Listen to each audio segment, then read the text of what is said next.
Oh yeah, buddy. How about that? We just went out to Joshua Tree National Park.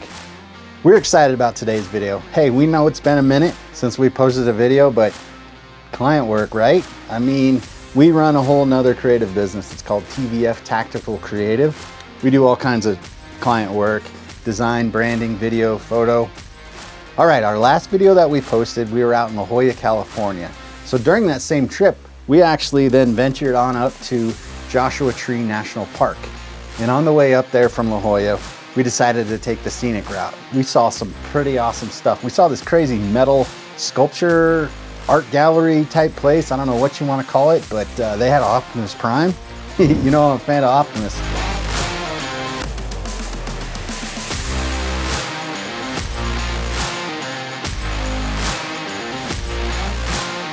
We also saw all this other cool stuff on the drive up, these crazy cool landscapes.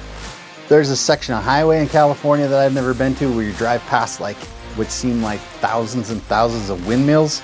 So after the drive up, we finally get to Joshua Tree National Park. We bombed into the park right before sunset. So we were looking around trying to find just the right spot that we could get to in time to get sunset photos. We posted up on top of this huge pile of boulders that I had booked it up to try to get to before the sun disappeared. This ended up being a pretty awesome spot.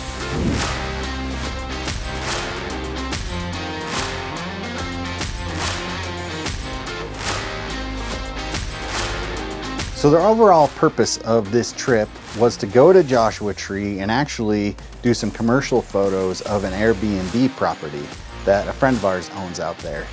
And once they told us where it was, we're like, heck yeah, we'll go out there and shoot that for you, so that we could go in and explore Joshua Tree National Park every waking minute that we had, literally. So the very next morning we got up, it was probably 4 o'clock in the morning, and rolled into the park to try to get some cool sunrise photos. We actually wanted to go to this spot called Cholla Cactus Gardens. I had done some research online and this place looked awesome, totally epic.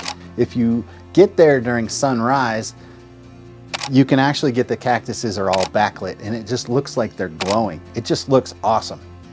They call these cactuses teddy bear cactuses because they look pretty soft and fluffy, but I can tell you firsthand they are not. You got to watch out for them because they also call them jumping cactuses, because if you get super close to them, the needles from the cactus will actually annihilate you. It's nuts. I got them all up in my hiking shoes, so when we got back to the car, I literally had to use my Leatherman pliers to pulling cactus needles out of my shoes for like 20 minutes before we went to the next spot. It's important to keep this in mind as a photographer, right? Like my goal was to go out there and get this cool shot of the cactus glowing from behind at sunrise. But also while you're out there, like there was so much cool stuff to see and to explore. So I'm trying to take all kinds of other pictures, right? Just having fun with my camera. I actually threw on my 35 1.8 macro lens and was getting shots of the cactus up close. There are these really rad wood pieces or branches that got this rad texture in it. It's so cool to see these like almost foreign landscapes of textures and cool things you've never seen before. So of course, you got to capture that stuff. So after we wrapped up at the cactus garden there, we went to this place called Skull Rock. Had some really cool Goonies vibes going on. It's pretty obvious why it's called Skull Rock. Could be another one of my favorite shots from the trip. The great thing about the Skull Rock location is that not only is Skull Rock, it's right there off the road, but then that whole area around it is super fun to go exploring and find other awesome stuff. There's cool boulder sculptures. We found like holes in the rock you could shoot through, do all kinds of cool stuff. All right, so that brings us on to the very last day that we were there. We got up at like 4 a.m. again so we could go out and find this place called Arch Rock.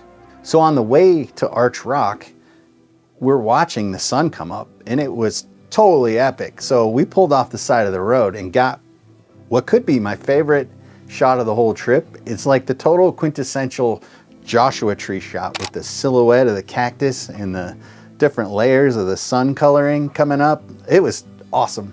Ken saw this like owl up in the tree. He was on the other side of the road. He managed to get a pretty cool shot of it. You can see the silhouette of the owl, but these are these cool unexpected things that if you get up early enough and you allow yourself time to get to a destination, you can have the capacity to find these bonus shots.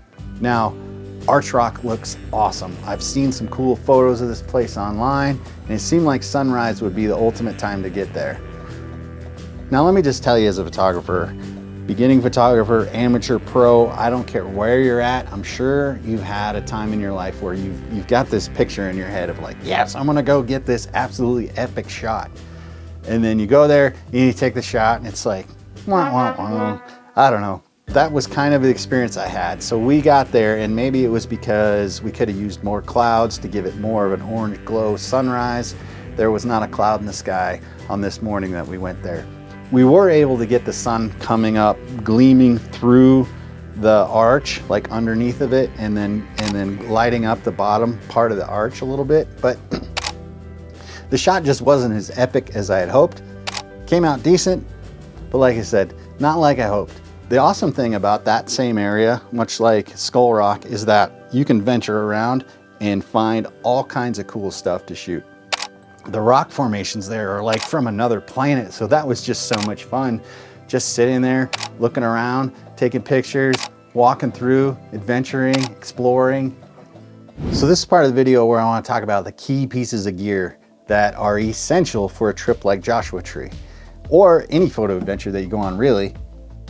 Key piece, camera, right? I love the Canon R5. You see us talk about Canon everything in our videos. The main lens I was shooting with was the 15-35 2.8, which is actually on that camera you're seeing me now. And then I also had taken the 35 1.8 macro lens by Canon. This is one of the most underrated lenses that Canon has. This is actually my favorite lens for doing product photos. We've done a video on that before. Aside from the camera, next thing, landscapes, being outside, especially in the desert where there's very few clouds, is a ND filter or polarizer. And I've got this one from Polar Pro. It's the Peter McKinnon variable ND filter. This thing is fantastic. This thing works great, so you can have more flexibility with your ISO and with your f-stop, because you've got, this is like 3 to 6 stops on this. Comes with this handy lens cap. You just screw this onto the little adapter that you can put onto your lens. This is fantastic. The other piece of gear that I absolutely love that goes everywhere with me is my Peak Design tripod. I've talked about this several times in other videos. I have the aluminum one. I actually also have the carbon fiber one. I splurged on this bad boy to go to a trip to Alaska where I was carrying my gear around Kodiak Island. So I wanted everything to be as light as possible. But this thing is fantastic. The other thing I want to talk about, and we could probably do an entire video on just this pack, this little pouch right here. I'm going to go through this for you briefly, but this is what I call my photography MacGyver kit.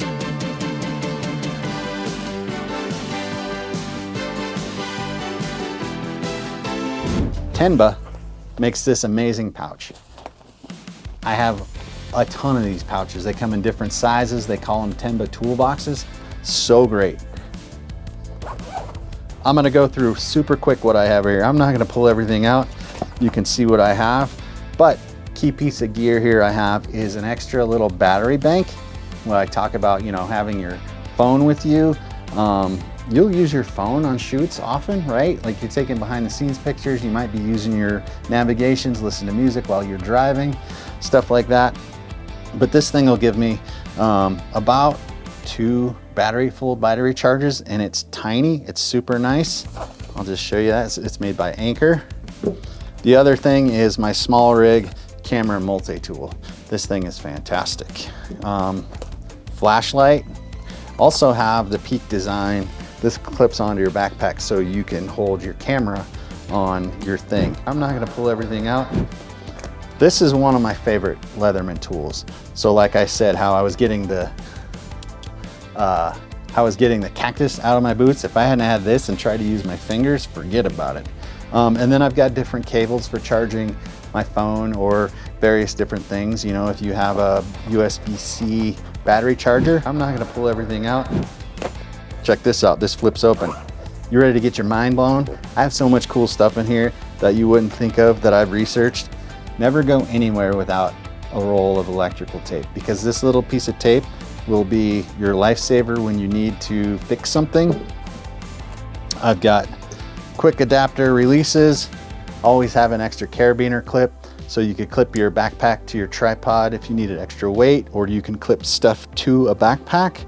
This is great. You know, stuff to clean your lens with is key.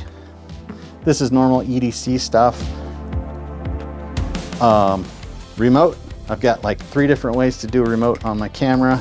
So this is fantastic. This is duct tape. This is about 20 yards of duct tape, believe it or not. This is just wrapped around a business card. But how dope is that? I'm not gonna pull everything out. All right, and then I've got some zip ties, some lens cleaners, and Band-Aids, because.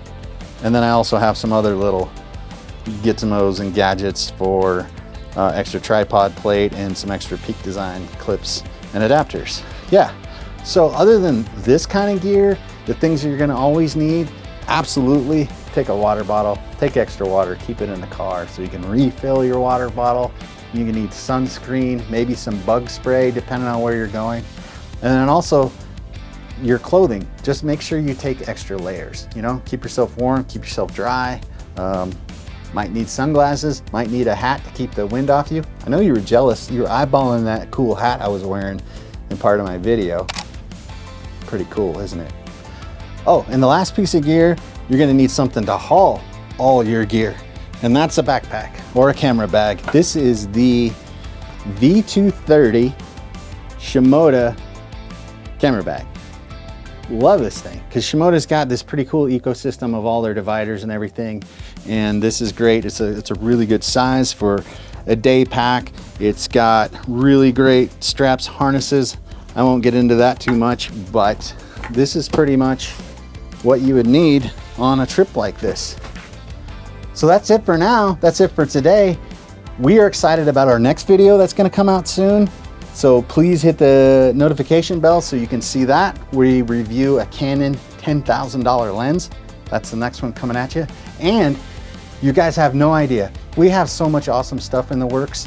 I wanna tell you everything right now, but you're gonna have to wait because it's gonna get cool. This channel's kicking it up a notch. We're taking it to another level. We can't wait to see you on the next one. Have a creative day.